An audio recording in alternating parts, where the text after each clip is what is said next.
10 साल पहले की ही तो बात है जब देश को भ्रष्टाचार, कुप्रबंधन और अनीतियों की हितैषी सरकार से मुक्ति मिली थी। 10 साल पहले की ही तो बात है जब देश में गरीबों, वंचितों, शोषितों, आदिवासियों और समाज के अंतिम पायदान पर बैठे व्यक्ति की हितैषी सरकार का सहारा मिला था। साल 2014 में जब मोदी जी ने सत्ता की बागडोर संभाली थी, तब अर्थव्यवस्था को दुरुस्त और शासन प्रणाली को सही रास्ते पर लाने की एक बड़ी चुनौती भी थी और जिम्मेदारी भी। सबका विकास मंत्र के साथ मोदी सरकार ने इन चुनौतियों का सामना किया और आज देश तेजी से आत्मनिर्भरता की ओर बढ़ रहा है। आम चुनावों से पहले जब वित्त मंत्री निर्मला सीतारमण जी ने अंतरिम बजट पेश किया, तो उसमें जन कल्याणकारी योजनाओं और विकास दोनों का समायोजन था। ये मोदी जी की कल्याणकारी योजनाओं का ही कमाल है कि उनके कार्यकाल के दौरान देश में 25 करोड़ लोग बहुआयामी गरीबी से बाहर आ सके हैं। मोदी सरकार का मुख्य लक्ष्य युवा, अन्नदाता, गरीब और नारी सशक्तिकरण है। इन्हीं को ध्यान में रखकर नई योजनाओं का निर्माण किया गया।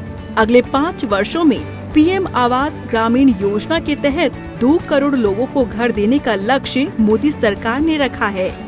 1 करोड़ घरों की छतों पर सोलर पैनल लगाए जाएंगे।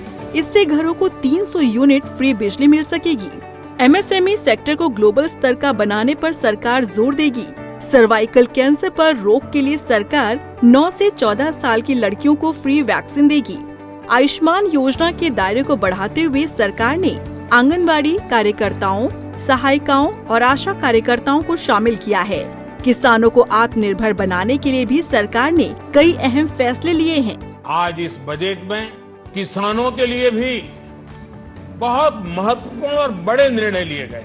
नैनो डीएपी का उपयोग हो, पशुओं के लिए नई योजना हो, पीएम मत्स्य संपदा योजना का विस्तार हो, आत्मनिर्भर ऑयल सीड अभियान हो। इससे किसानों की आय बढ़ेगी और खर्च कम होगा।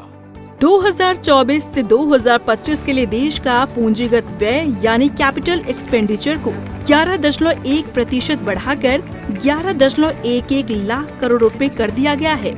मोदी जी के नेतृत्व में देश सबका प्रयास के मंत्र के साथ बढ़ते हुए अमृतकाल में प्रवेश कर गया है और सही नीति और श्रेष्ठ नेतृत्व के दम पर विकसित भारत की ओर बढ़ रहा है।